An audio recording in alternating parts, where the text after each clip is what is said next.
بسم الله الرحمن الرحيم سبح اسم ربك الأعلى الذي خلق فسوى والذي قدر فهدى والذي أخرج المرعى فجعله غثاء نحوا سنقرئك فلا تنسى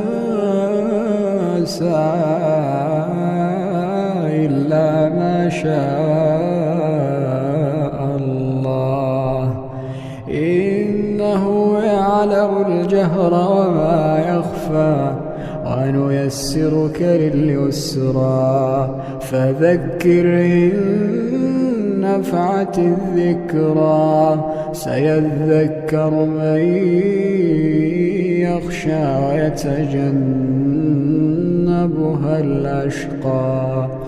الأشقى الذي يصلى النار الكبرى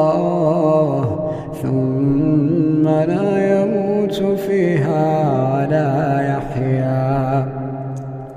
قد أفلح من تزكى ذكر اسم ربه فصلى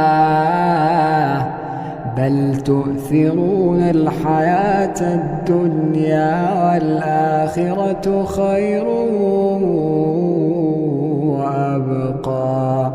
إن هذا لفي الصحف الأولى صحف إبراهيم وموسى.